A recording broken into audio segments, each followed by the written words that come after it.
कट्टरता एक ऐसा शब्द जिसने अपनाया उस कौम का स्वतः ही नाश हो गया।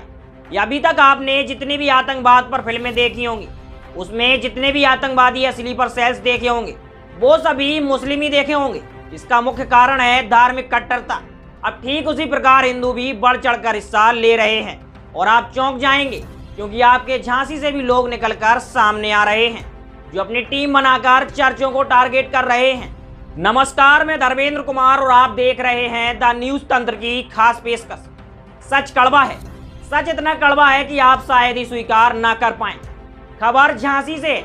झांसी का 31 साल का युवा आकाश तिवारी अपना ग्रुप बनाता है जिसमें अन्य शहरों के सदस्य भी होते हैं। और फिर क्या था, निकल पड़ता है धर्म को बचाने। अब बात आती है धर्म कैसे बचेगा, तो ग्रुप में दो बातें रखेंगे। एक तो चर्च के सामने उनके ग्रंथ को जलाना, दूसरा चर्च की दीवारों पर आपत्तिजनक पंक्तियां लिखना। आकाश तिवारी इस काम के बाकायदा रुपए भी दे रहा था। अब बात आती है रुपए कहां से आ रहा था, जो युवाओं को लालच देकर उनको दंगों की ओर धकेल रहा था।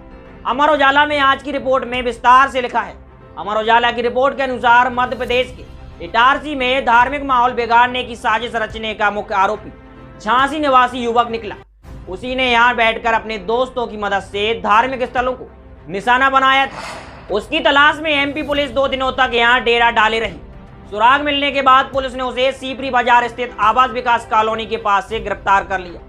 बुधवार को उसे इटारसी कोर्ट के सामने पेश करके जेल भेज दिया गया। पुलिस अभी मामले की पड़ताल कर रही है। 12 फरवरी को इटारसी के केसला ब्लॉक के शक्तिपुरा चर्च आगजनी की घटना हुई। आग लगाने के बाद उपद्रवकारियों ने चर्च की दीवार पर पेंट से धार्मिक नारे भी लिखे। इसके पहले 9 जनवरी को इटारसी खेड़ा के चर्च के सामने धार्मिक ग्रंथ में आग लगाकर माहौल बिगाड़ने की कोशिश की गई।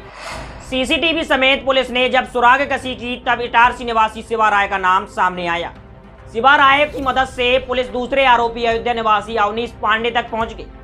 इन लोगों से जब पूछताछ की गई तो इस पूरे मामले का मास्टरमाइंड थाना सीपरी बाजार के आवास विकास कॉलोनी निवासी आकाश तिवारी, जिसकी उम्र 30 वर्ष है, पिता का नाम राधे श्याम तिवारी है, का नाम सामने आया।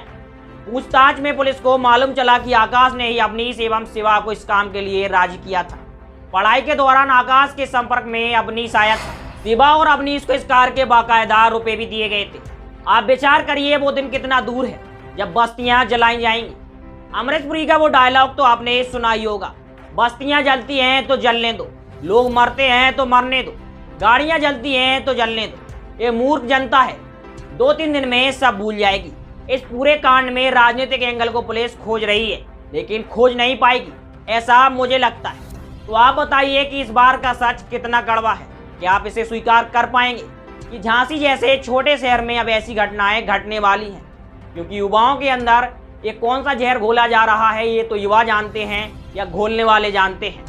मेरा नाम है धर्मेंद्र, कैमरे के पीछे है गौरव। धन्यवाद।